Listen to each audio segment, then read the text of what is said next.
Moin Moin und herzlich willkommen zum TWS und zu einem ganz und gar eigennützigen Tutorial. Denn für kommende Fotoaufnahmen brauche ich eine neue Platte mit gepflasterten Wegen und Straßen. Und da Kopfsteinpflaster ja zu fast jedem Tabletop-System passt, zeige ich euch alles Schritt für Schritt, damit ihr es für eure Spielplatte oder Geländestücke nachbasteln könnt.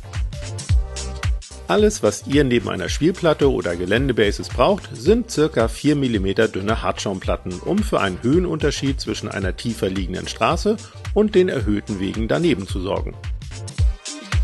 Diese zugeschnittenen Hartschaumplatten lege ich erstmal grob auf meine, in diesem Fall 5 mm dicke und ca. 45 x 45 cm große MDF-Platte. Eure Maße können natürlich abweichen, ich hatte diese Platte halt noch als MDF-Rest.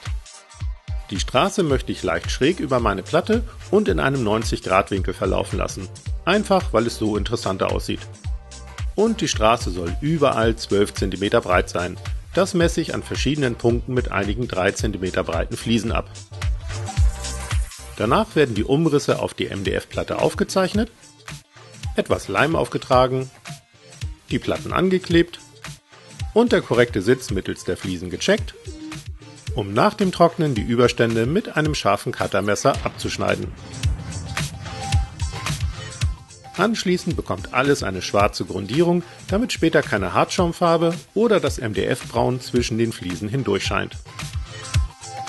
Apropos Fliesen, ich verwende nachfolgend selbstgegossene Fliesen aus Stehvalin, die aus meinem Modular Dungeon System stammen. Einfach, weil ich sie habe und ich es mag, Stehvalin zu bemalen. Euch möchte ich allerdings empfehlen, alle nötigen Fliesen aus Hartschaum zuzuschneiden. Denn das ist deutlich günstiger, denn je nach Fläche braucht ihr eine Menge Fliesen. Ich habe es jetzt nicht genau nachgezählt, aber ich werde auf meiner 45 x 45 cm Platte gleich über 500 Fliesen verbasteln. Von daher greift zu Hartschaum und schneidet euch 5 mm hohe Fliesen von 1 x 1 cm, 2 x 1 cm, 3 x 1 cm, 2 x 2 cm und 3 x 2 cm zurecht. Macht das möglichst genau und legt zum Testen der korrekten Maße die verschiedenen Fliesen abwechselnd aneinander. Passt alles nahtlos zusammen, sind die Maße perfekt und ihr könnt mit dem Aufkleben der Fliesen loslegen. Für die Straße nehme ich vorwiegend die 2 x 1 cm kleinen Fliesen. Beginnend mit der Ecke arbeite ich mich dann Stück für Stück voran. Den puren Holzleim verstreiche ich übrigens mit einem feuchten Pinsel, damit eine dünne Schicht entsteht, die später nicht zwischen den Fliesen hindurch nach oben quillt. Ich entscheide mich hier für ein festes Fliesenmuster, die Lücken am Straßenrand werden dann mit den 1 x 1 cm kleinen Fliesen aufgefüllt. Die Ränder lasse ich übrigens so ausgefranst, obwohl ich die Fliesen natürlich auch passend zurechtsägen könnte. Aber das ist mir an dieser Stelle dann doch zu viel Aufwand, zumal ich die Kanten beim Fotografieren später ohnehin verdecken werde. Da ihr aber ja Hartschaumfliesen nehmt, könnt ihr die Überstände natürlich ganz bequem mit einem Cuttermesser abschneiden.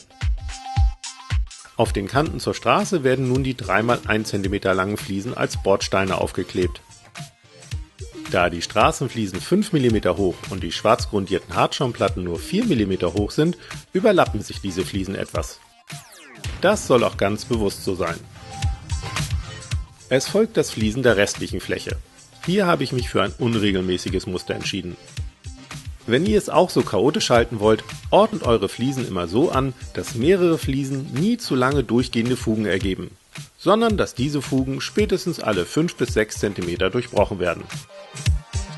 Auf die freien Flächen am Rand meiner Platte kommt dann noch etwas Sand, aber wie gesagt, wenn ihr Hartschaumfliesen nehmt, schneidet sie einfach an den Rändern passend zu. Danach geht's auch schon an die Bemalung.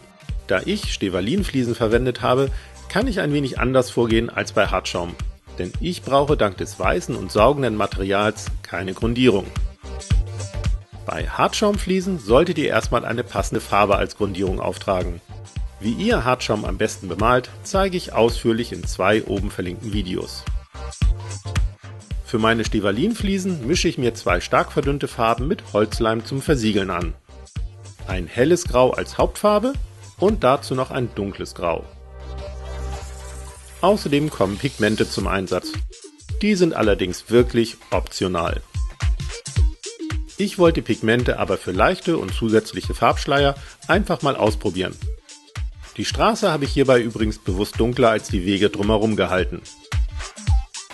Im Nachhinein ist der Effekt aber sehr dezent. Ich hätte also durchaus noch mehr Pigmente auftragen können. Die hellgraue Hauptfarbe wird dann wegen der Pigmente großzügig per Tupfen aufgetragen und das Dunkelgrau für einen Nass-in-Nass-Verlauf hineingetupft.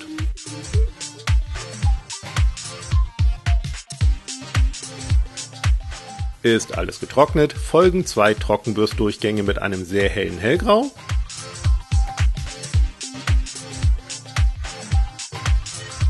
und hier und da noch mit einem hellen Sandton. Abschließend bringe ich noch etwas feines Turf auf. Dunkles Turf als Dreck und Moos unterhalb der Bordsteine, helleres Turf als leichten Bewuchs auf und zwischen den Fliesen.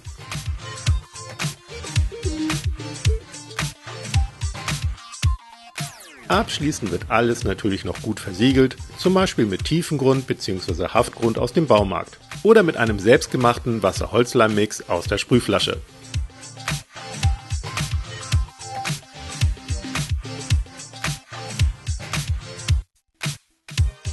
Danach kann die Fotosession aber auch schon losgehen. Tipps zum Fotografieren von euren Modellen gebe ich übrigens im oben verlinkten Video. Und ja, die Dächer dieser Gebäude sind noch nicht ganz fertig, aber das wird sich in den kommenden Wochen natürlich ändern. Dann erfahrt ihr auch, was es mit diesen Häuschen überhaupt so auf sich hat. Wir sehen uns also nächsten Freitag. Bis dann.